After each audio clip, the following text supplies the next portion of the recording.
E cuscuz combina com teologia, rapaz? Oxe, desse é besta, bicho besta. Cuscuz combina com tudo.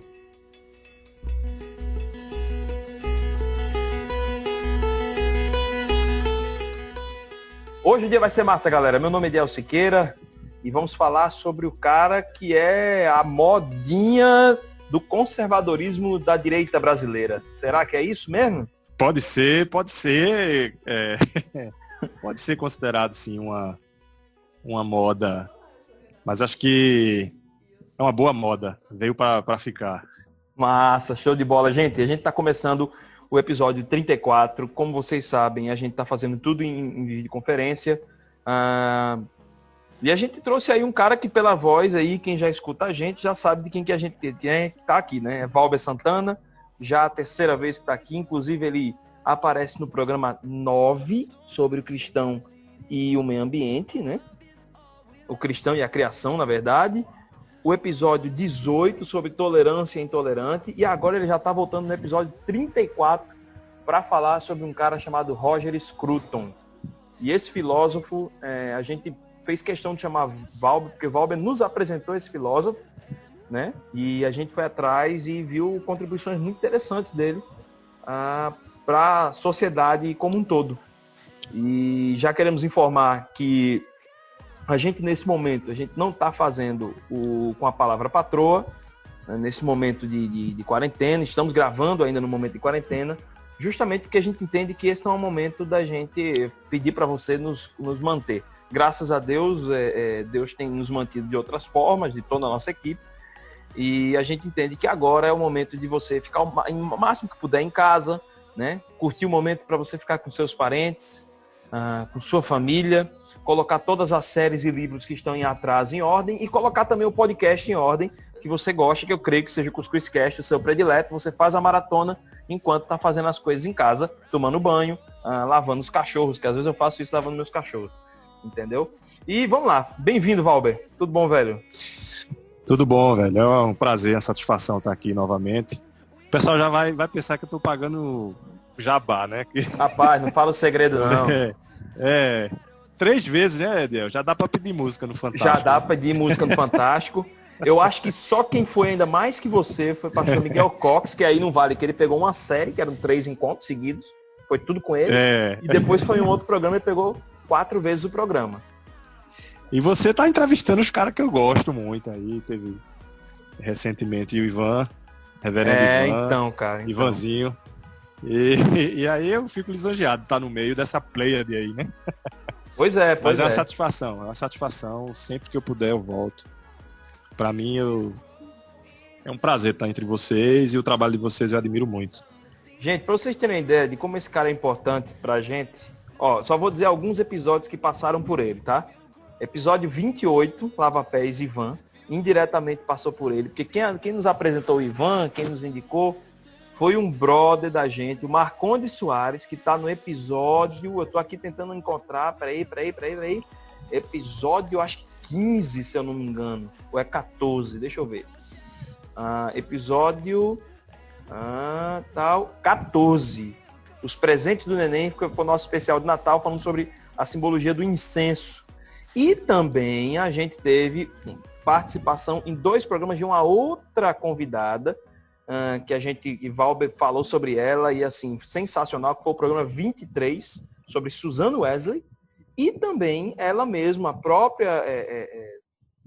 própria Zilma, também participou do nosso fórum segundo, que a gente ainda vai lançar no nosso feed. Então, o que acontece? No mínimo, aí a gente vê a influência e a colaboração do nosso brother Valber, pelo menos acho que uns 5 programas, entendeu? Porque Valber é um cara que a gente confia e que muitas vezes a gente quer falar sobre um tema, ou ele mesmo indica temas e a gente diz assim, não, com certeza dá para assinar embaixo, porque são pessoas responsáveis e maravilhosas. Vamos lá, Valber. Vamos, sem mais delongas. Quem é Roger Scruton, cara? Cara, Roger Scruton, ele é difícil definir um ser humano, seja quem for, e uma pessoa da estatura que foi o Roger Scruton é mais difícil ainda, né, digamos assim. Ele foi um professor da diversas universidades, né, na Inglaterra, nos Estados Unidos também, ele chegou a lecionar. Mas o seu interesse de estudo principal era a filosofia e mais estritamente, o tema estética, né, do ponto de vista mais amplo possível. E também não deixava de ser, passava por questões políticas, né? Então, a abordagem filosófica dele, como ele tinha um olhar lançado para o mundo de um modo geral, né? Estética e beleza principalmente, e a gente vai aprofundar um pouco, vai tratar um pouco sobre isso aqui. Como ele tinha essa abordagem, não deixava de passar, não era inevitável não passar pela questão política, né? E ele teve um envolvimento político muito forte, né? Já bolou um think tank, foi um grande conselheiro do Partido Conservador britânico, uma grande influência, além das rusgas que teve, mas foi uma grande influência para Margaret Thatcher. Na Prefeitura de Londres também teve influência em alguns conselhos relacionados a urbanismo e arquitetura, né, já que o interesse dele também passava por estética e arquitetura. Mas, resumindo, foi um grande pensador. Foi descoberto, eu acho que muito recentemente aqui no país, mas pouco explorado. Tem até uma certa moda em torno do nome dele, um certo modismo, mas quem dera fosse maior, porque a gente vê que o tema aqui no nosso país carece de uma representação de peso como a dele, uma profundidade filosófica como a que ele tinha. Acaba que o tema conservadorismo, por exemplo, que ele aborda, né, na sua obra como um todo, vira um espantalho, né, ou, na verdade nem vira um espantalho, né, se aperfeiçoa o espantalho que já é, por falta de conhecimento de obras como a dele. Uhum. É interessante, Valber, até, e eu quero deixar muito claro aqui no programa, se você está achando que a gente vai defender ponto político, não é isso que a gente veio defender, tá? E quando a gente vai falar de uma perspectiva de conservadorismo, né, Valber? Isso. Quando a gente vai falar de uma perspectiva de conservadorismo da Inglaterra, com o que a gente acha no senso comum que é Brasil, é um pouquinho diferente, tá? É um pouquinho, isso. Entendeu? A gente tem uma imagem de conservadorismo e é muito diferente, tanto que eu percebo também, Valber, não sei se essa é a sua impressão também, que esse grupo que vem às vezes se tornar famoso, mais conhecido o nome do Scruton aqui no Brasil, diz que Scruton, segundo Scruton, mas se brincar não leu nenhum livro do cara. É provável. Só para dar bem uma provável. de intelectual, de que conhece o cara e tal. Meio que pegar fama, né, no rabo do cometa. Né? Isso. Então, a gente percebe isso. Mas assim, você fala aí que ele foi conservador. Assim, quando foi que ele decidiu, o Roger Scruton decidiu assim, abraçar esse conservadorismo? Bom, para responder, primeiro, acho que foi interessante você pontuar isso, né, do que seja conservadorismo aqui no Brasil. Uhum. Eu até gosto de falar de conservadorismos, né, no plural. Fatalmente, isso acontece com as correntes de pensamento de diversas ordens, né? Elas acabam se ramificando e se diferenciando umas das outras. Então, antes de responder quando ele se viu conservador, vale salientar que a tradição conservadora na Inglaterra, ela tem um peso muito forte, né, e que remonta, né, ao século XIX, né? Enfim. Então, Edmund Burke é considerado um grande fundador, né, do conservadorismo moderno, e ele, inclusive, por sinal, politicamente, ele era um Whig. Ele era filiado ao Partido Liberal da época. Ele não era um Tory, né, do Partido Conservador da época, né? Ele era do Partido Liberal da época. Que são partidos que não existem mais, né? Na verdade, mais na frente, eles se fundiram e deram origem ao que é o Partido Conservador atual. E o Edmund Burke, ele era um escocês, né? Fazia parte ali daquele território ali do que é o Reino Unido, e é considerado um grande inaugurador do conservadorismo dito moderno, né? E é dessa fonte que, inclusive, é comparado, né? O Roger Scruton é considerado por muitos o Edmund Burke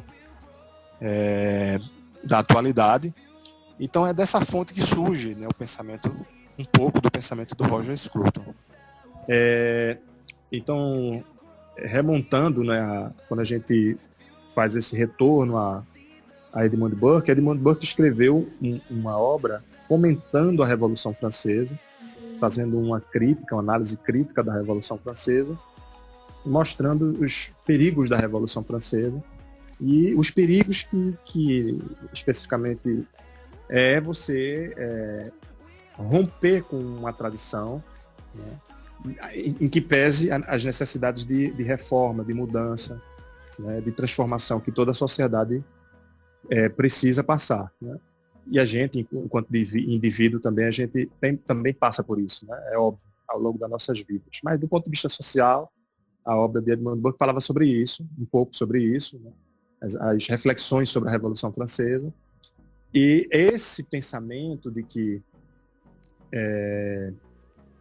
transformar radicalmente a sociedade, né, sem respeito a um legado, né, a um passado, a uma herança, né, que os nossos ancestrais, os nossos antepassados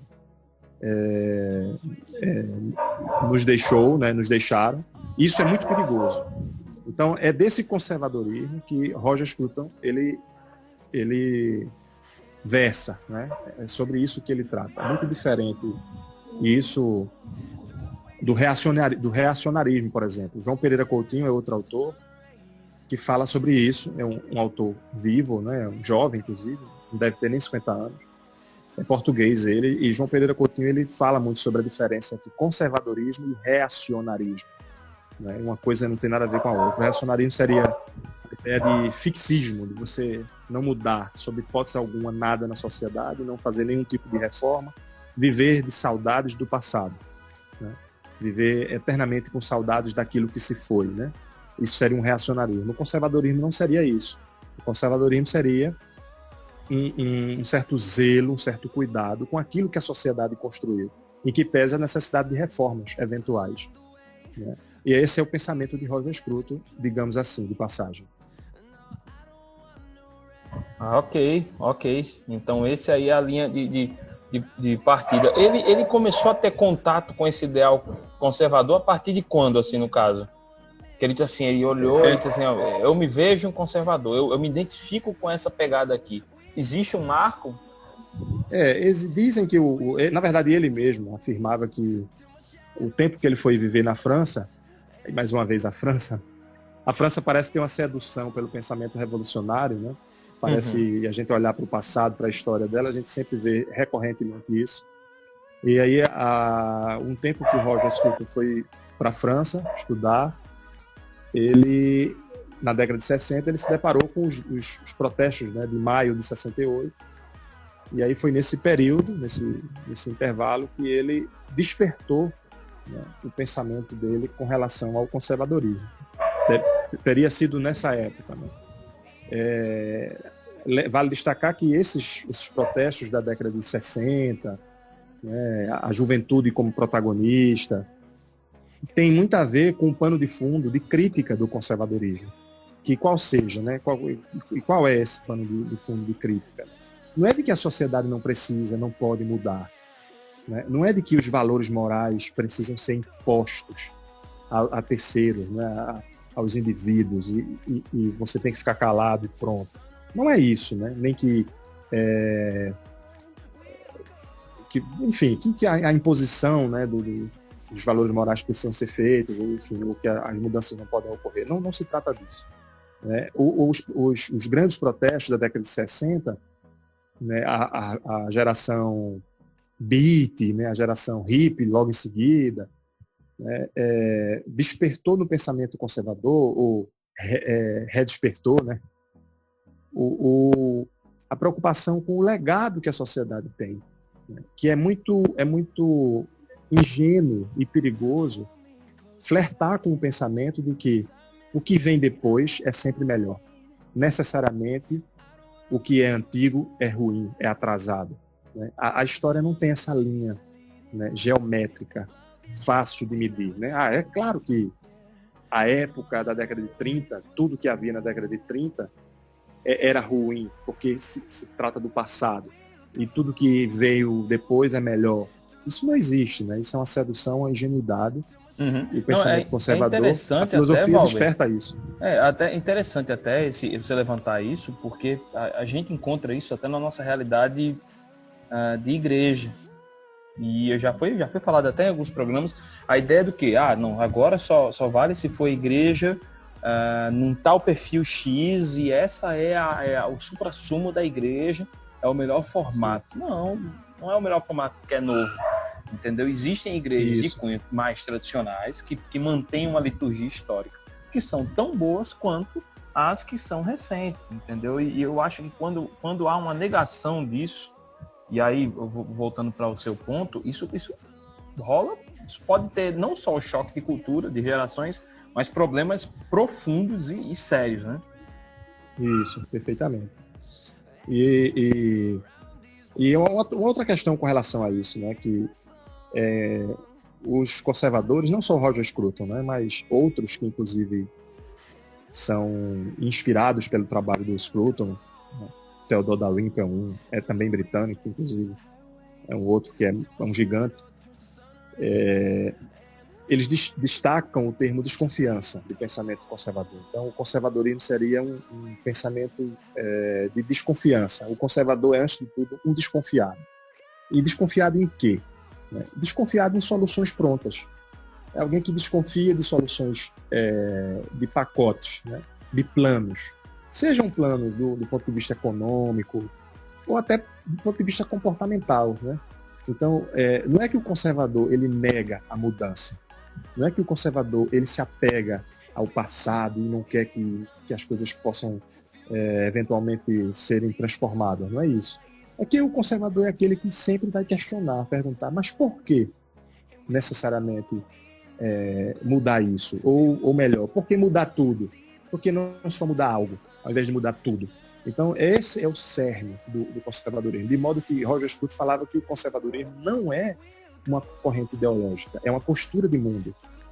É uma postura diante do mundo. Você tem uma postura, de certo modo, as pessoas às vezes nem sabem, nunca ouviram falar, nunca estudaram filosofia e são naturalmente conservadoras.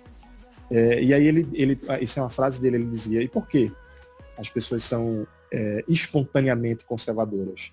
Elas são porque elas sabem que construir algo bom, algo que funciona, algo que foi testado ao longo do tempo, é muito difícil. Destruir é muito fácil. Então, o pensamento oposto ao conservadorismo seria o pensamento revolucionário.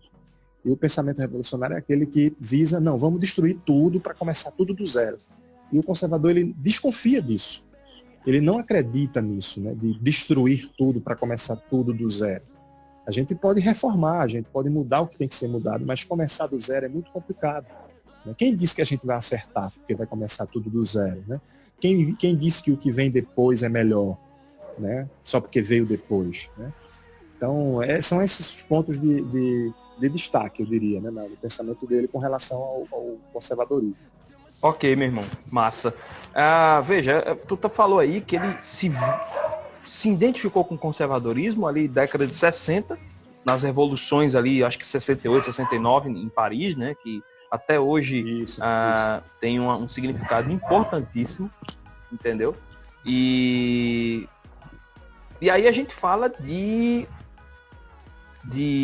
Guerra Fria, a gente tá falando de plena Guerra Fria aí. As coisas não eram tão simples, década de 60 então e 70 a gente vê que o negócio pegou em alguns conflitos.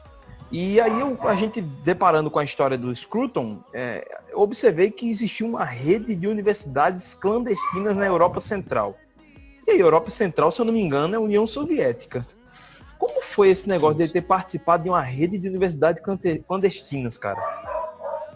Isso, com o advento da cortina de ferro, né, a Guerra Fria, enfim, o leste europeu havia um controle estatal muito forte sobre todos os setores da sociedade, e não seria diferente na universidade. E aí, desse ponto de vista, não só o Roger Scruton enquanto conservador, enquanto filósofo mais adstrito ao conservadorismo, mas outros pensadores que nem eram conservadores encararam essa empreitada, né, de tentar interferir, né, de influenciar na produção intelectual do leste europeu, especificamente, de forma clandestina, né, produzindo livre conhecimento, que era algo que os países da Cortina de Ferro não permitiam. É evidente que, para o modelo soviético, não era só importante controlar a economia, né? Era fundamental, evidentemente, controlar a economia, uma economia planificada, né? Totalmente estatal. Mas era muito mais, ou talvez até, ou igual, ou até mais importante, controlar o pensamento. Né? Controlar o pensamento, né? E controlar o pensamento da juventude, das próximas gerações. E se tem uma estrutura que é ferramental para isso, é fundamental para isso, é a universidade. Então, autores que eram proibidos, temas que eram proibidos, né? A União Soviética, ela criou escola de arquitetura, né? Havia a economia estatal soviética, mas havia a arquitetura do homem, do proletário, né? A filosofia soviética. Então, tinha toda uma tentativa de subjugar o pensamento filosófico livre. Né? Não é nem que não pudesse ser estudado um outro tipo de... que se os soviéticos tivessem de propor uma outra linha de raciocínio que divergisse da maioria do Ocidente, ok, que fosse proposto isso. Né? Não havia nenhum problema. O problema não era isso. O problema era a proibição com relação a quem pensasse diferente. Então, a atividade de Roger Scruton foi muito nessa linha, e após o fim, né, da Guerra Fria, após o término, né, da República, das repúblicas da União Soviética, né, ele continuou como consultor em alguns países que saíram, né, desse bloco soviético. Ele continuou como consultor filosófico, né, dessas universidades e até de alguns governos. Né? E, curiosamente, ele não deixou de ser perseguido, mesmo em países democráticos. Então, ele sofreu perseguição de pares, né, na universidade, de pesquisadores, de outros pensadores, que queriam... Não é que queriam debater com ele, que isso é muito saudável. Né? Debater, a gente debate com quem pensa diferente da gente, geralmente. O contrário não é um debate, é uma conversa. Que também é muito bom. Mas debater especificamente é com alguém que diverge de você, de forma respeitosa, mas que diverge de você. Isso é muito saudável, mas não era isso o que era proposto. Né? Em vários momentos da trajetória de Roger Scruton, ele foi boicotado, né? Houve uma tentativa de silenciar ele. Isso em países democráticos, na própria Inglaterra, né? Nos Estados Unidos, enfim. Ele morou um tempo também nos Estados Unidos, morreu agora recentemente em 2020 e já tinha voltado à sua terra natal, na Inglaterra. Grande Valba, nesse bate-papo aqui, nos explica aqui, cara, como é que se dava, né, essa relação de Scruton com o estudo da estética. Tá. O Scruton tinha um interesse no tema em demonstrar que a beleza e a estética em si não era necessariamente subjetivo, não eram coisas subjetivas. Né? Assim como a própria verdade não é algo subjetivo. Essa é uma grande discussão dentro do conservadorismo. O conservadorismo, apesar de não ser necessariamente, um conservador não necessariamente precisa ser religioso, e o próprio Scruton falava isso, né, que havia um conservadorismo metafísico, que era mais relacionado à crença nas coisas sagradas, enfim, e um conservadorismo empírico, que é o que eu falei um pouco atrás, né? A sensação que qualquer pessoa madura tem de que as coisas valiosas, elas são lentamente construídas, mas são facilmente destruídas.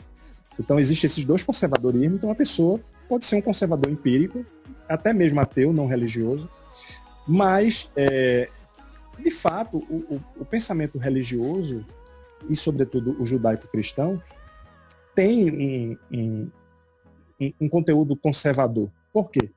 Porque para o cristianismo não há subjetividade na verdade.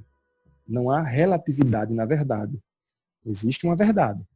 Ela pode não ter sido alcançada por você, ela pode não ter sido manifesta de forma completa para você, ou enfim.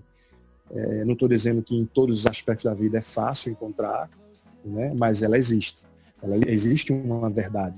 E para Roger Scruton, a beleza, né, o tema beleza estética fazia parte desse conjunto de verdade, né?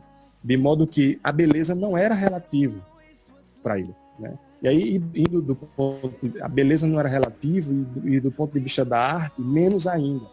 Então ele era um grande crítico do movimento dadaísta, por exemplo. O movimento dadaísta, que foi um precursor do surrealismo, né, teve como um grande ícone o Duchamp. Era um escultor e pintor francês. O Duchamp, ele tem uma obra que é A Fonte. Essa obra é um urinol. É um urinol de louça, né? Um vaso para fazer xixi, né? Peraí. Tu tá dizendo que a obra do principal escultor, né? Do Dadaísmo. Escultor ou pintor? Ele era escultor e pintor. Pronto. O principal artista era um pinico. Era um pinico de louça, um A urinol. diferença é que era de louça, né? Aí, Não era qualquer pinico, né? Não era qualquer pinico, pois é. E isso fazia parte de uma estratégia. O próprio nome dadaísmo era a corrente, né, de arte, fazia menção à ideia, né, de que não precisava ter sentido, né? A arte, ela não precisa transmitir nenhum sentido elevado, nem de beleza, nem de estética, porque isso simplesmente não existe. Ou isso simplesmente é relativo. Então o próprio nome dadaísmo, né, remete à fala de um bebê, né, que ainda não consegue pronunciar uma palavra. Ou seja, dizem que surgiu daí o termo, né, não tem um significado o dadaísmo. E uma das obras do dadaísmo é o urinol, né, A Fonte, do Duchamp. E você vê que realmente faz sentido para o que eles querem propor, né? Faz sentido o nome dadaísmo não ter sentido. É meio circular, né, o pensamento, mas é isso, né? Porque para Scruton, a arte era a tentativa do ser humano, através da arte, alcançar estados elevados, né, de beleza e até mesmo de sagrado, né? E isso dialoga muito com o que é verdadeiro, né? E isso não é relativo. O ser humano consegue identificar o que é belo do que não é belo, né? E fingir que um pinico é uma obra de arte é nada mais nada menos do que um fingimento, né? Com fins meramente políticos ou de desconstrução. E essa foi uma grande discussão de Roger Scruton durante a vida toda, né? Ele já na década de 70, década de 80, ele já alertava para esse perigo, mas as coisas se intensificaram. Se você vê a arte atual, que se chama de arte pós-moderna, né? Outro dia eu estive em Brasília, tem uns 3 anos atrás, outro dia, mas já faz um tempinho, na verdade. Eu estive em Brasília com minha esposa, a gente entrou no museu da República ali, e tinha uma obra que era palhas de aço no chão e um pedaço de imã. E era uma obra lá, tinha a assinatura do autor. Então, alguém pode dizer, mas que tipo de preocupação é essa, né? Eu teria que me preocupar com isso. E aí Roger Scruton era nesse sentido que ele falava que isso tem uma relação direta com o estudo do que é verdade, né? O estudo do que é sublime para o ser humano. Isso repercute em diversos aspectos da nossa vida. Realmente. Isso aí me lembra um episódio, cara, que eu lembro do episódio dos Simpsons, cara. Quando eu vejo essas coisas, o Homer Simpson, sim, ele vai comprar uma churrasqueira e ele é um cara muito inteligente, né? Para não dizer o contrário. Ele é um personagem extremamente sábio. E aí ele compra a churrasqueira que, segundo a fita de vídeo de instruções, era muito fácil de montar. Ele não consegue. Ele fica com tanta raiva que ele destrói toda a churrasqueira. E quando ele destrói, de repente bate lá na casa dele uma curadora de artes, de obra de arte, disse que isso era uma arte que expressava os seus desejos mais internos e mais sórdidos e tal. E aí ele começa a ganhar dinheiro em cima disso. Sabe, olha, figura, só lembro desse episódio. Você falando, eu fiquei lembrando Pois disso. É bem por aí. Havia uma outra crítica no pensamento, havia, não há, né? Ele nos deixou, mas a obra está aí, é imortal. Há uma outra crítica no pensamento dele, que é a arte como protesto, né? A arte como um tema político, né? E ele abordava e falava que isso embrutece a arte, né? E quando ele falava arte, ele era não só a pintura, a escultura, mas também a literatura, a música, sobretudo. E aí me lembra muito, por exemplo, o cinema brasileiro tem um pouco disso, né? Aqui, com todo respeito aos os diversos gostos, né, que a gente tem no nosso país. Mas se você for observar, né, e toda crítica dói um pouco, infelizmente, eu vou ter que falar, mas é muito repetitivo, né? Nosso cinema brasileiro é sempre muito político, né? Parece que é um cinema feito só para sociologia, né? É sempre um tema é sempre assim, os gringos do mal, ricos e poderosos, oprimindo a comunidade que se reúne e expulsa aqueles gringos. Se você for ver, vez ou outra é a mesma coisa, né? E ele fazia uma crítica, porque ele falava que a arte ela tem que dialogar com temas universais. Com temas universais. A arte boa, a arte que enobrece o ser humano, né, que faz com que a gente reflita, né, sobre a vida enfim, e que seja uma arte imortal, ela seja atemporal, são aquelas que tratam de temas universais, né? E quais são os temas universais? É o amor, é a amizade, é o ódio, é a traição, né? São temas universais que angustiam todo ser humano em qualquer lugar que ele viva, angustiam e dão esperança, né? Ao mesmo tempo, a qualquer ser humano, seja qual for a nacionalidade. Por isso são temas universais. Quando a gente fala disso, a gente não lembra de um filme em que uma comunidade de pessoas se reúne para expulsar uns gringos, né, que são do mal, que são os malvados. Né? A gente não lembra disso. A gente lembra de Shakespeare, por exemplo, né, que é imortal, são obras que se imortalizaram, né, que tratam de amor, de ódio, de traição, de amizade, de morte. São temas que são universais. Quando você... E aí eu vou fazer uma homenagem aqui a Ariano Suassuna. Quando você pega... E uma ressalva, já que eu falei mal do cinema brasileiro.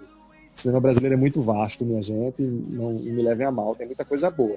Eu queria dizer que tem, infelizmente, um lado que seria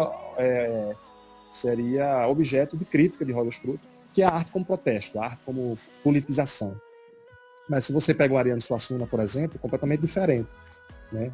Aquele grande filme, que na verdade é uma grande obra literária dele, O Auto da Compadecida, apesar de ter alguma crítica aqui e acolá, né? Eventualmente uma crítica a um religioso avarento, ou uma crítica a uma certa injustiça social naquele território, a gente vê tudo isso no Auto da Compadecida, mas o Auto da Compadecida é uma obra que dialoga com questões universais, né? Fala da amizade, fala da lealdade, fala da morte, né? O grande tema da morte, que angustia toda a humanidade. Então, quando você tem obras desse nível, seja pintada, seja cantada, ou seja escrita, são obras realmente imortais. E aí é onde entra o interesse dele por estética, né? Porque essas coisas não são relativas, ele falava. E havia um diálogo desse ponto de vista dele com a arquitetura também. Ele foi um grande crítico da corrente modernista de arquitetura, que Le Corbusier, o francês, né? E mais uma vez o inglês, o britânico Roger Scruton alfinetando os franceses, né? Então Le Corbusier foi um grande ícone do modernismo na arquitetura, e ele criticava a frieza, né? O utilitarismo da arquitetura moderna, que inclusive tomou conta de toda a arquitetura ocidental praticamente. Ele falava que a arquitetura ela não é só, as construções não devem ser só úteis, não é só utilidade na construção, né? Porque a ventilação ficou legal e porque aqui a rampa ficou boa e acessível. Isso é evidente que é importante, mas não se resume a isso. Ele falava que a arquitetura tinha que transmitir beleza, porque na beleza há a verdade. Bom, mas falando de estética, né, a relação dele com estética partia desse pressuposto de que a estética ela não é relativa, beleza e, né, e verdade não são coisas relativas, né? São coisas que podem ser detectadas com certa objetividade, né? Então, você não pode relativizar a beleza, nem a estética, nem a verdade. São temas que se correlacionam na abordagem de Roger Scruton. E ele fazia uma crítica a isso, inclusive um grande alvo de suas críticas foi o dadaísmo, né? Duchamp era um grande ícone, foi um grande ícone do dadaísmo. O dadaísmo deu origem a uma outra corrente que foi o surrealismo. Mas o Duchamp, eu já havia falado, né? Tinha uma grande obra dele que era o Urinol, né? Um pinico. Então, era uma obra dele, né? E isso a gente vê essa influência, né, do dadaísmo na arte moderna, né? Hoje, qualquer coisa pode ser considerada música. Se você disser, não, isso não é música, depende, alguém vai dizer pra você, depende, é uma questão de gosto. E para Roger Scruton não era uma questão de gosto. Verdade, beleza e estética não são questões de gosto, né? Tá, beleza, você pode até você pode até gostar de algo de gosto duvidoso, né? Mas para Scruton aquilo não poderia ser considerado arte, né?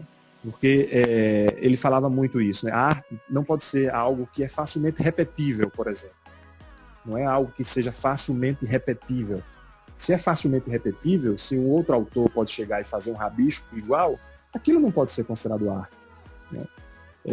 E a relação disso com a verdade parte do pressuposto de que a gente consegue identificar, o ser humano ele consegue identificar com clareza quais são os temas que são universais na arte.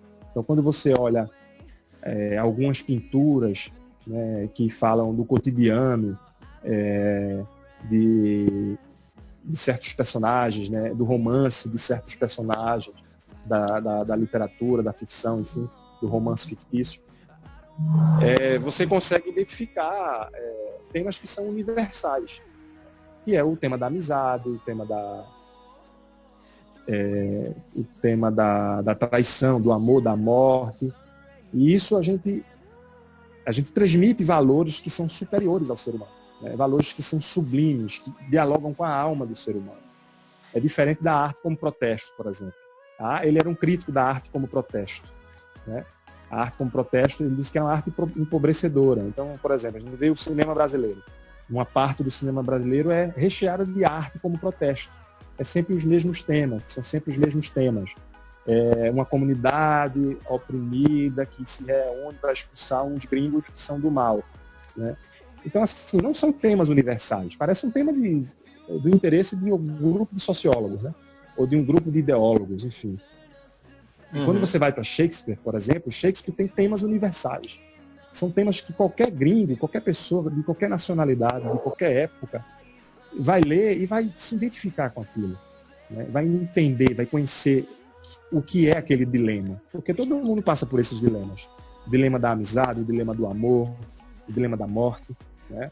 E aí, para dar um desconto para o cinema brasileiro e falar de um grande autor brasileiro, você tem Ariano Suassuna, por exemplo. Veja a obra O Alto da Compadecida, né? Que diferença. Ô, Paulo, né? então por exemplo, você está querendo dizer, por exemplo, que dentro dessa perspectiva do Scruton, por exemplo, uma série como Black Mirror não rola para ele. Porque é crítica ali valendo. Eu não saberia te dizer com precisão, porque eu não assisti. Ah, sim. Mas eu posso pegar o fio da meada do que você está falando, né? Veja, não é que uma arte não possa ter alguma crítica, né? Eu acabava de falar do Alto da Compadecida. Então, por exemplo, o Alto da Compadecida, você tem um pouco de crítica ali, né? Direcionada à injustiça social, né? Você tem um pouco de crítica relacionada à avareza de alguns religiosos, não necessariamente a avareza da religião, nem da igreja. Ariano Suassuna, que foi o autor do Alto da Compadecida, era muito católico, por sinal, e nutria muito respeito pela igreja católica. E eu acho que ele estava correto, inclusive. Mas no Alto da Compadecida é retratado, né, alguns religiosos ali que não têm um interesse muito nobre, né, algumas vezes, né? E, de forma muito jocosa, brincalhona, o Alto da Compadecida traz algum tipo de crítica. É muito válido isso também. Mas o cerne da obra não é esse. o cerne da obra é muito maior do que isso. Então, para Scruton, a arte ela tem que transmitir isso que é mais sublime, que ele chamava de temas universais, né? Que são os temas universais. Ok, entendi agora. No senso comum, e aí por isso que eu já falei no começo do programa, que a ideia do conservador da Inglaterra e dos princípios do conservadorismo é bem diferente. Você já deu para notar aí pelo que o Valber falou, que é bem diferente do que a gente vê de conservadorismo aqui no Brasil, né? E é interessante, por exemplo, que o conservador que fala sobre sexo, né? O Scruton fala sobre sexo. Tu podia falar um pouquinho sobre essa contribuição de Scruton acerca do estudo sobre o desejo sexual, a opinião dele sobre essa questão do desejo sexual, Valber? Sim, claro. O Roger Scruton, inclusive, ele tem uma de suas obras tem esse título, né? O Desejo Sexual, uma investigação filosófica. Mas ele aborda esse tema em outras obras, né? A Alma do Mundo, eu até recomendo A Alma do Mundo para quem quer começar a lê-lo. Ele fala de um pouco tudo do que ele vem abordando na sua trajetória e fala sobre desejo sexual também. E o que seria essa abordagem filosófica do Roger Scruton? E aí há um link muito forte com o cristianismo, né? No pensamento do Scruton. O Roger Scruton, por um tempo, provavelmente se viu como um agnóstico, né? Uma pessoa sem muita certeza sobre a existência de Deus, mas tradicionalmente ele era anglicano e posteriormente, com a maturidade ao longo da vida, ele voltou a professar o anglicanismo, né? Voltou a ser cristão e, salvo engano, ele tocava até piano numa paróquia que ele frequentava aos domingos.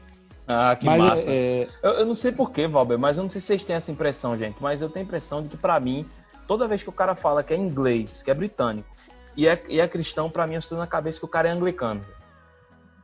Se tem algum inglês aí que eu sei também, que tem uma galera do Reino Unido que escuta a gente, principalmente pelo Spotify, não me entendam mal, tá? É essa a impressão que eu tenho, mas é mais uma brincadeira, tá?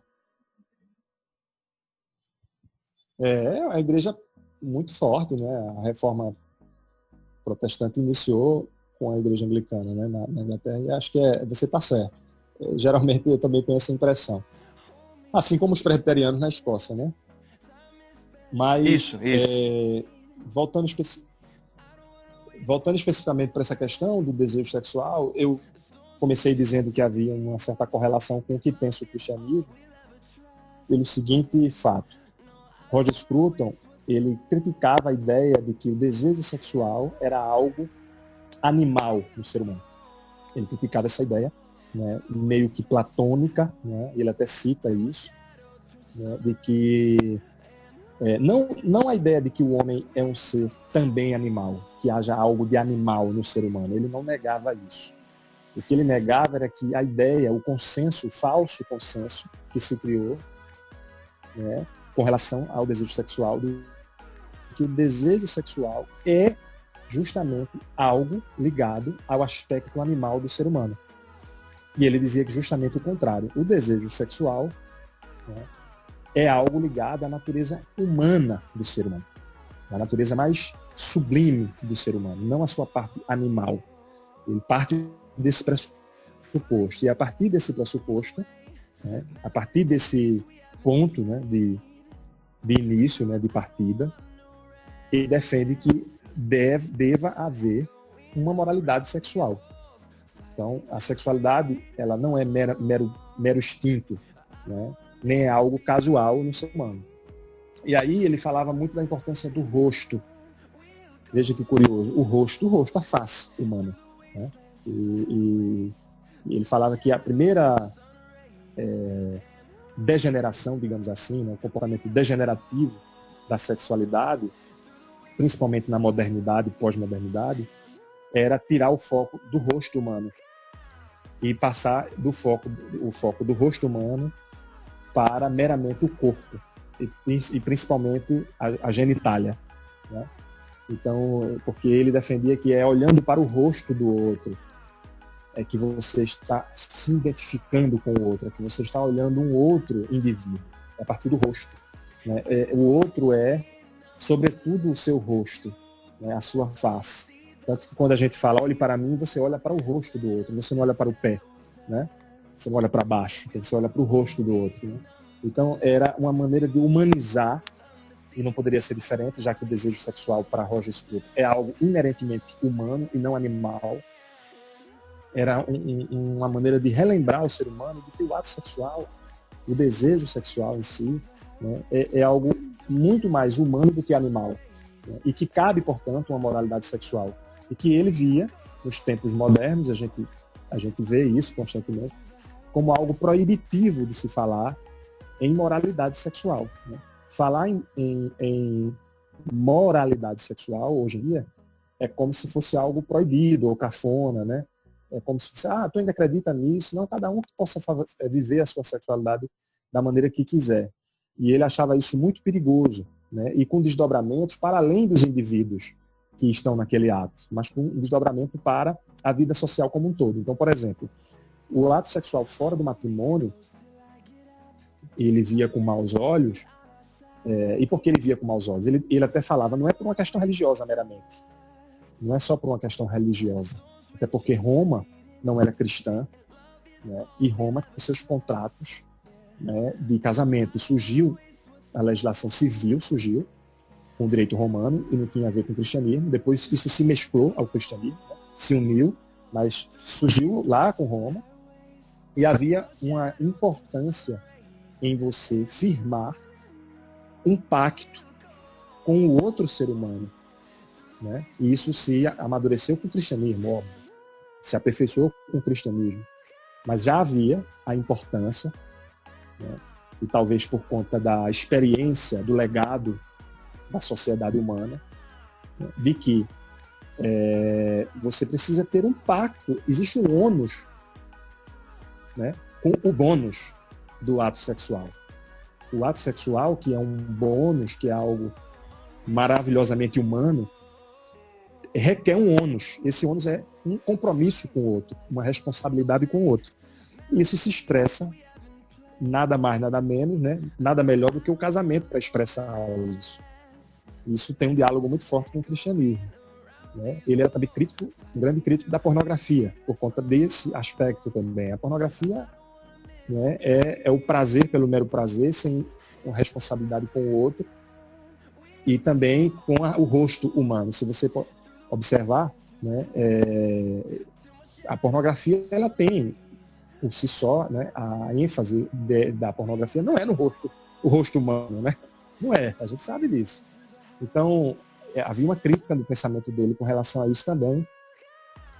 De modo que Rita Lee, né, uma canção até gostosinha, até bonitinha, a Rita Lee está completamente errada quando ela diz que o amor é cristão e sexo é pagão, né? Tem uma música que ela faz essa dicotomia. É claro que Roger Scruton não cita Rita Lee, eu acho que ele não conheceu Rita Lee, nunca ouviu Rita Lee. Eu que estou fazendo essa costura, né? De que, não, o amor é cristão e o sexo é cristão. Né? Porque, fazendo agora uma junção do pensamento de Scruton com o cristianismo. Para Scruton, né? Primeiro, para Roger Scruton, o sexo é algo eminentemente humano, não animal.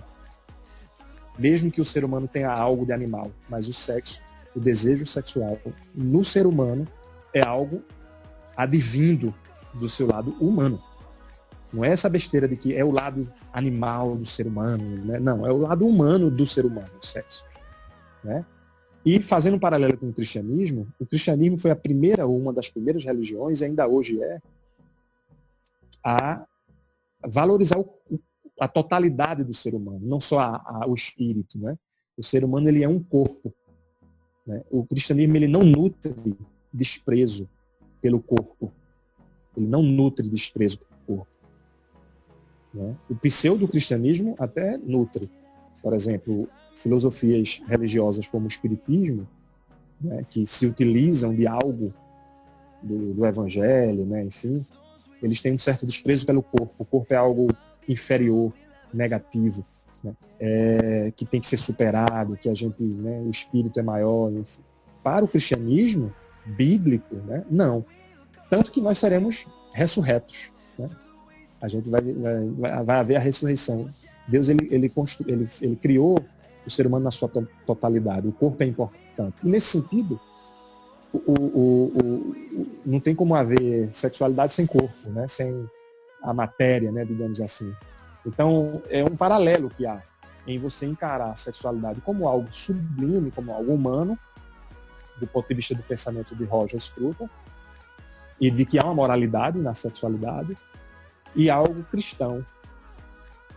Algo cristão também, porque o cristianismo ele encara com bons olhos, né, a matéria humana, o corpo humano. Então essa música de Rita Lee, por exemplo, eu não sei se eu estou me fazendo entender, ela é uma falsa dicotomia, né, que o amor, Claro. ele é cristão e o sexo é pagão. Não, o amor é cristão e o sexo é cristão. Aí eu concluo dizendo, e aí é não só no pensamento do cristianismo, mas no que Roger Scruton, que é o objeto da nossa conversa, no que Roger Scruton abordava, né? Não necessariamente todo tipo de sexo. Existe uma perversão no sexo. E é isso que ele abordava na sua obra. Há uma perversão. Né? Não é certo, no pensamento de Roger Scruton, que não deva haver uma moralidade sexual. Mais uma vez, ele rechaça a ideia, não só na estética, mas também no desejo sexual, de que não há uma moralidade sexual, que isso não deve ser abordado, né? Que cada um deva viver a sua sexualidade de forma meramente particular, individual, né? É óbvio que existe um lado particular muito forte da sexualidade do ser humano, mas assim ele dizia que não era meramente isso, né? E que, pasmem, tem muita gente que pensa, o conservador pensa a sexualidade como algo relacionado à reprodução, né? Ou com algo relacionado à criação dos filhos apenas, né? O casamento é importante para o conservador porque é a melhor maneira de se criar os filhos, né? É óbvio que esse argumento existe, e existe no pensamento do Scruton também. Ele falava muito sobre isso, né? Do porquê casamentos sólidos não serem... um casamento sólido não é um assunto meramente privado, é um assunto que interessa a toda a sociedade. Ele falava que era importante para toda a sociedade porque é do seio de uma família que as novas gerações surgem, né? E é mais do que comprovado de que uma família desestruturada ou a ausência de uma família, né, fragiliza a educação, o crescimento, enfim, o desenvolvimento da criança. Mas, tirando esse aspecto, ele falava algo que choca quem acha que o conservadorismo foca só nisso, né? Ele dizia que, no âmbito da vida humana, as coisas sem finalidade, mesmo que não haja uma finalidade em si mesmo, são extremamente proveitosas, são extremamente importantes. Então, o desejo sexual e o sexo não necessariamente tem que ter uma finalidade. Ele é importante por si só, né? Ele é importante por si só para os indivíduos ali, naquele ato. Assim como a amizade. A amizade não precisa ter uma finalidade. Você não precisa dizer, não, eu sou amigo de fulano porque fulano é útil para mim, a amizade dele. Não, a amizade, ela por si só, ela tem importância. Ela tem ela é boa em si mesma, né? E o desejo sexual, o ato sexual, ele é bom em si mesmo também. Não é só por conta de uma finalidade, né? Isso dá um bug, né? Um certo nó na cabeça de quem acha que o conservadorismo enxerga a sexualidade como procriação, né? Não é verdade. Pois é. Grande Valber, dando continuidade a falar sobre esse cara, o Scruton, e não podemos esquecer que em meados ali de 1979 a 1990, levantou-se ali no Reino Unido uma grande mulher, né? A mulher ali, a chamada... Como é o nome da mulher aqui? Jesus... Dama de Ferro. Dama de Ferro. Dama de Ferro, cara. Margaret Thatcher. Que Para é alguns do... ela não é tão querida não, viu? Thatcherismo, como disse ali um jornalista, né, soviético, deu esse nome, essa nomenclatura a ela, Eu queria, cara, perguntar a você como foi esse relacionamento de Scruton com a Dama de Ferro ali do Reino Unido. Legal. Veja, não tem como falar de Roger Scruton e não falar de Margaret Thatcher. Assim como não tem como falar dele e não falar da política britânica, né? Até recentemente, com a saída do Reino Unido da União Europeia, a gente vê vestígios do pensamento de Roger Scruton nisso, né? Então, por quê? E aí eu comecei de trás para frente. Falei da saída para voltar lá no passado, no começo das negociações da entrada do Reino Unido na União Europeia. Apesar de Roger Scruton, enquanto conservador, ser favorável a uma economia de mercado, né, porque o conservadorismo ele é favorável à economia de mercado, tendo em vista, mais uma vez, só fazendo aqui um arremate, tendo em vista o fato de que a espontaneidade do mercado, né, a liberdade do mercado, deixa o conservador mais tranquilo, porque o conservador é um desconfiado, como eu falei, e você manipular o mercado é algo muito perigoso. É algo muito perigoso, né, resumidamente. Então, um mercado livre não é só uma questão de ser um arranjo mais eficiente, e de fato é um arranjo econômico mais eficiente para todos, mas é também uma forma de proteção, né? Porque o mercado nada mais é do que as pessoas, os indivíduos trocando, né, valores entre si, né? Trocando serviço, mercadoria, trabalho entre si. Então, deixar isso de forma livre é uma espécie de proteção, né, contra o arbítrio do ser humano. Como o conservador ele não confia muito no poder concentrado nas mãos de poucos, o livre mercado é ótimo. Eu fiz essa explanação para dizer que, a partir disso, evidentemente, que Roger Scruton nutria simpatia pela ascensão de Margaret Thatcher, porque ela era favorável ao livre mercado. Então, conservadorismo e livre mercado têm uma relação direta. E a própria Thatcher era do Partido Conservador. Além de ter frequentado alguns círculos de debate filosófico que Roger Scruton participava, né? Ela também chegou a frequentar esses círculos de debates antes de virar primeira-ministra. Mas, em que pese isso, o conservador tem uma crítica à ênfase no livre mercado que os liberais não costumam ter, né? E aí o conservador ele critica tanto o socialista, né, o comunista, a esquerda, quanto os liberais com o mesmo raciocínio, né?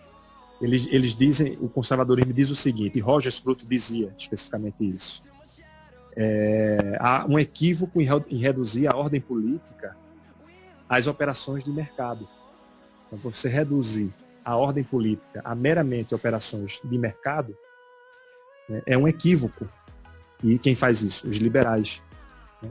Assim como é um equívoco por parte dos socialistas em reduzir a política a planos estatais. Então, o conservador ele consegue criticar as duas coisas ao mesmo tempo. Ele consegue, como um bom desconfiado, que é ter desconfiança, né, da certeza e da pureza desses dois engenhos humanos. É como se ele dissesse, vamos com calma, né? E há uma outra questão nisso, mas, na verdade, mais duas outras questões. E aí é que fazia com que houvesse uma certa crítica dele com relação a Margaret Thatcher. Que, no final das contas, fizeram as pazes e ele foi um grande colaborador, um pensador que sempre influenciou o governo de Thatcher, né? Mas havia outras duas observações para além dessa desconfiança na certeza imaculada do mercado que os liberais costumam ter, e o governo Thatcher, apesar de ser do Partido Conservador, ela era do Partido Conservador, etc., mas era um governo com forte influência do pensamento liberal econômico, né? Então, além dessa desconfiança, apesar de aceitar o mercado ter uma desconfiança, havia uma outra questão. Para o conservador, diferente da maioria dos liberais, né, o mercado ele pode e faz, né, a alocação racional dos bens né, de bens e serviços de forma muito eficiente. Né? Qual é a melhor maneira de fazer distribuição, alocação, né, de bens e serviços? Não é com a economia estatal. A economia estatal não sabe o quanto produzir de papel higiênico, por isso falta papel higiênico nas experiências socialistas. Né? Porque não tem como você saber quanto falta produzir, o quanto as pessoas querem daquele produto, se não for o preço. O preço é que determina isso. Né? É um assunto que a gente não vai entrar aqui, porque é um assunto mais econômico. Então isso é unânime, a gente sabe disso, o conservador sabe disso. Porém, para que o mercado funcione bem, tem que haver confiança entre os integrantes. Deve haver responsabilidade entre os integrantes. Deve haver responsabilidade entre os que negociam. Então, resumindo, em outras palavras, a ordem econômica depende de uma ordem moral. Vocês conseguiram captar? Essa era uma das críticas, do conservadorismo ao liberalismo. Né? É de que, tudo bem, ok, o mercado livre é mais eficiente, okay, mas moralidade é importante. O tema moralidade é um tema importante. Não é? E se o tema moralidade é um tema importante, até para que se faça bons negócios, né, você precisa de moralidade, de confiança nos contratos, etc. Né? E aí a gente pode até lembrar dos 10 mandamentos aqui. Não matarás, não roubarás. Se seguir os 10 mandamentos, nenhum bom contrato seria quebrado, não é verdade? Então, Com certeza. se moralidade é importante, como Roger Scruton e todos os conservadores acham que é importante, a gente precisa discutir moralidade. A gente não pode fugir desse tema como um tema secundário. Né?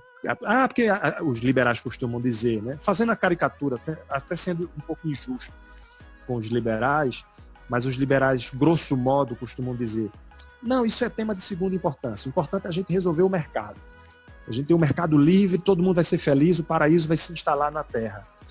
Os socialistas, por outro lado, tendem a pensar de outro modo. Não, o importante é a gente controlar o mercado. A gente controla o mercado, distribui a riqueza e a gente vai ter o paraíso na Terra. E aí vem o conservador, o chato, né, do conservador, e diz: epa, peraí, eu estou mais favorável aqui a que o mercado seja mais eficiente. Isso aí é um fato. Eu sou mais favorável a isso. Mas ele, por si só, não se anime muito não, liberal. Né? Porque ele, por si só, não vai resolver a questão. Nós precisamos de moralidade. Nós precisamos de discutir moral e ética. E esse era um tema muito caro a Roger Scruton. E não é que o governo Thatcher fosse um governo imoral. Longe disso. Né? Quem está nos ouvindo não interpreta dessa forma. Mas era que a agenda econômica ela se colocava muito forte. Né? De forma que outros temas que seriam importantes serem discutidos eram relegados a segundo plano. A gente vê isso se repetir na história, né? Em discussões com relação a vida ou o mercado, né? A gente vê isso se repetir. Não, mas o mercado, não, mas a vida. Então, veja que a moral não tem como essa discussão ganhou força agora nesse Exatamente. período de pandemia aqui no Brasil, de um jeito assim assustador. Exatamente. Então, não tem como você menosprezar a discussão sobre moralidade como se fosse algo, não, isso é uma questão familiar, cada família tem a sua. Olha, se cada família tem a sua moral e não existe uma moral de consenso, a sociedade não existe. Se a minha moral deve ser diferente da sua, né? É claro, aqui existem particularidades, miudezas, que vão ser diferentes. Né? Que vai haver pluralidade, que vai haver diferenças e divergências. Não é isso que a gente está falando. O que Roger Scruton fala é que há, e aí volta para aqueles temas universais, há uma moralidade que não é relativa. Para começo de conversa. Há questões que não são relativas, existem temas que não são relativos, porque existe uma verdade, assim como existe uma beleza. Há uma beleza que não é relativa, há uma verdade que não é relativa. Então essas questões precisam ser discutidas com tanta importância quanto o tema econômico. Né? E, por fim, a divergência que culminou no afastamento temporário de Roger Scruton de Margaret Thatcher e depois eles voltaram a dialogar, enfim, foi com relação à entrada do Reino Unido na União Europeia, né? No que estava sendo construída a União Europeia. Porque, para Roger Scruton, governos locais mais próximos do cidadão são melhores ou menos ruins, né, do que governos internacionais, governos grandes, distantes do cidadão. E nada mais distante do cidadão do que uma união política e econômica como a União Europeia, né? Não tem como você vigiar o governante. Não tem como você vigiar o Parlamento Europeu. É difícil você vigiar a Câmara dos Deputados, né? E vigiar o Parlamento Europeu, que a sede não era, né, naquele país, era lá em Bruxelas, salvo engano, ainda é hoje, né? Não era nem no Reino Unido, entende? Então, como um conservador, ele é um desconfiado, ele não acredita muito que o ser humano, que concentrar poder nas mãos do ser humano é uma coisa boa, né? Porque por si só o ser humano ele é falho, ele é imperfeito, ele é factível, né, ao erro. Isso parece muito, né, dialoga muito com o que o cristianismo fala sobre nós, não é isso? Então, concentrar poder é ruim. Seja poder econômico, seja poder político, seja poder burocrático. E a União Europeia, né, era uma concentração de poder, né, e a retirada do poder de próximo do cidadão para longe do cidadão, né? Então, era uma grande crítica de Roger Scruton dessa aproximação, em que pese a vantagem. Aí, o governo Thatcher enxergava só as vantagens, né, da União Europeia, que era o livre comércio, ok, a parte econômica, muito bom. Mas havia uma parte política a ser discutida, uma parte, né, da burocracia estatal a ser discutida. Eu acho que a influência de Scruton foi tão forte nesse tema, que apesar do Reino Unido ter feito parte da União Europeia, saiu recentemente, mas o Reino Unido sempre teve um pezinho fora, né? A começar pela moeda. O Reino Unido manteve a sua própria moeda. E isso era vestígio do pensamento, sem sombra de dúvida, do pensamento de Roger Scruton. Ok. Para fechar aqui esse bate-papo, quais seriam assim os legados? Qual seria o legado que o Roger Scruton, que infelizmente ou felizmente já está na glória aí desde janeiro, né? Qual é o legado que você acha que ele deixaria para a gente hoje? Que ele está deixando aí para a posteridade? Olha, eu acho que o legado dele no Brasil, eu acho que é muito incipiente ainda, tá? Tem muita gente falando sobre o Scruton, mas é menos do que eu gostaria. Infelizmente, o conservadorismo brasileiro tem outras influências. Então, mas o legado a nível mundial, né, eu acho que é um legado que não é só relacionado ao próprio Roger Scruton, mas ao do pensamento do conservadorismo. O conservadorismo, quando bem entendido, né, seria o que eu falei muito aqui ao longo do episódio, né, seria o legado da desconfiança, né, na engenhosidade humana, na capacidade do ser humano e dos líderes, né, e dos grupos entregar soluções prontas.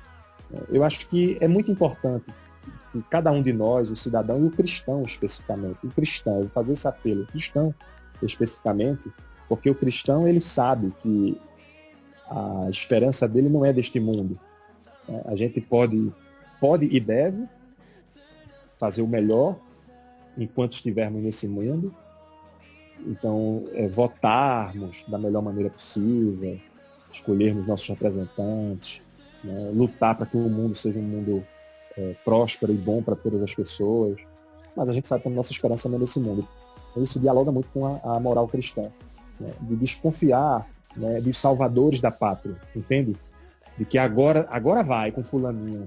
Né? Eu acho que esse é um grande legado do pensamento de Roger Scruton, porque ele sempre foi um desconfiado com relação a isso.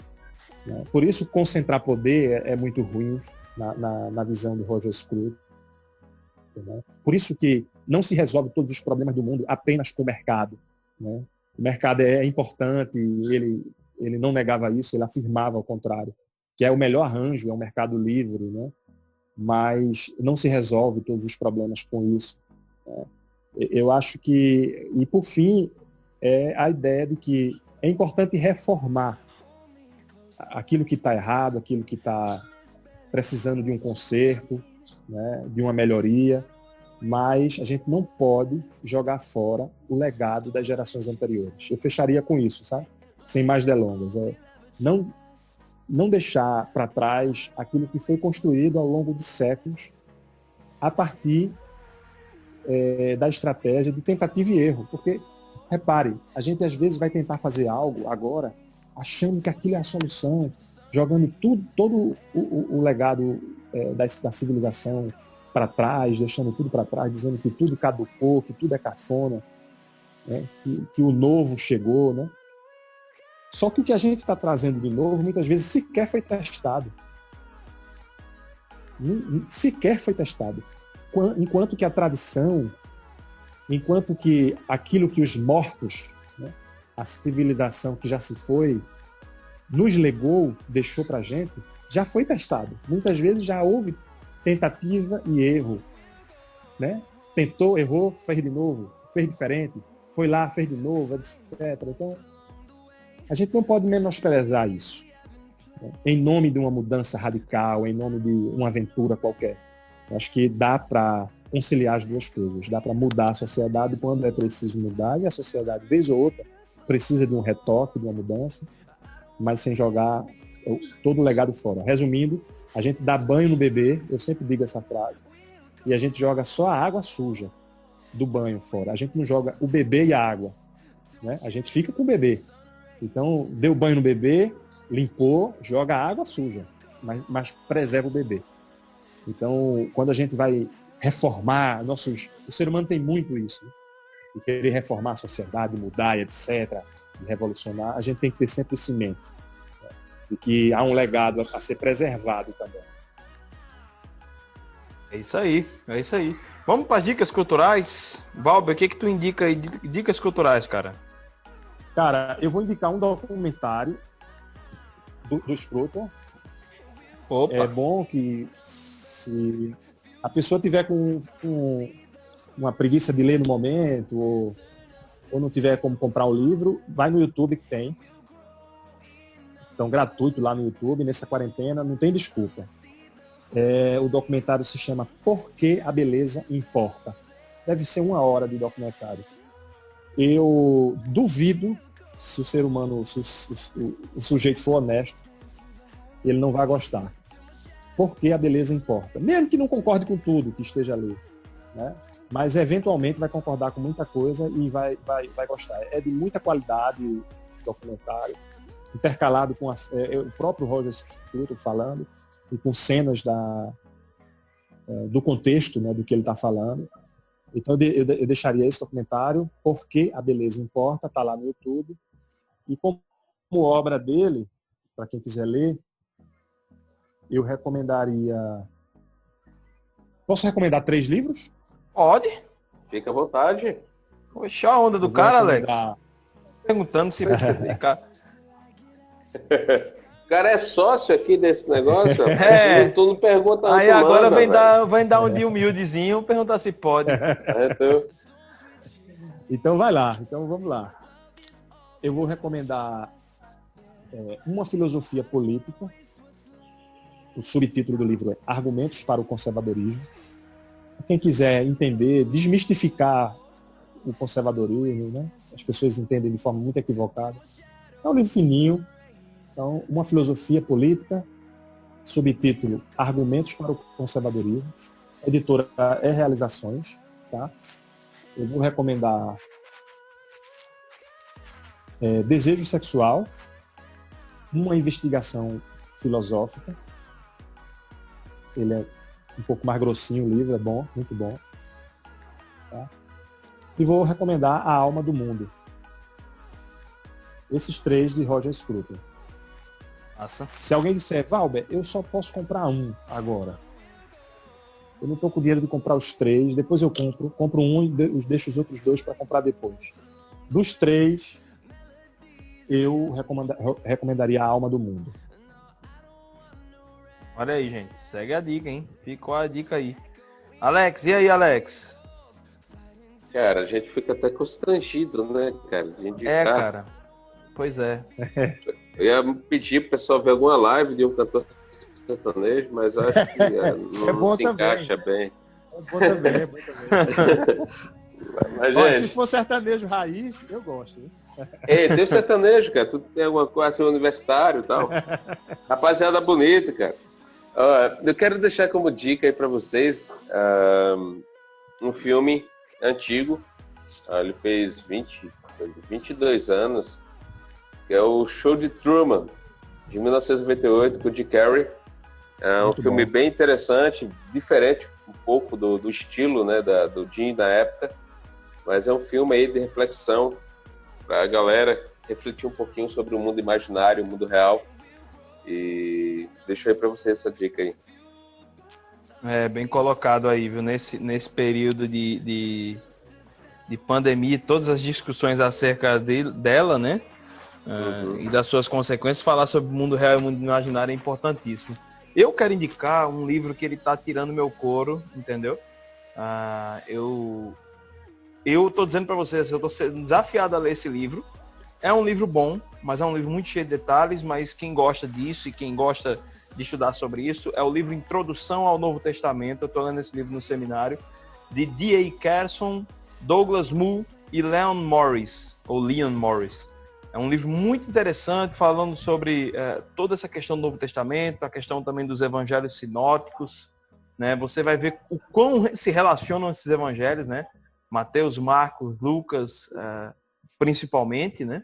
E vale muito a pena para você. Então, se você quer ter um livro aí legal para conhecer sobre a questão do Novo Testamento, eu indico esse livro aí para vocês, tá certo? Olha, eu acho que encerrar um episódio desse, talvez você esteja até se perguntando como é que é, e até no começo do programa pergunta, peraí, onde é que tem a teologia nisso aí? Onde é que tem Jesus nisso aí? Cara, nós achamos que Jesus está em tudo, porque um cara que tem uma contribuição fantástica para a sociedade, uma contribuição fantástica para a filosofia, para a política, colocando claramente seus valores cristãos na sua linha de pesquisa e de estudo, na sua obra, né? E que na sua paróquia era um reles tocador de piano.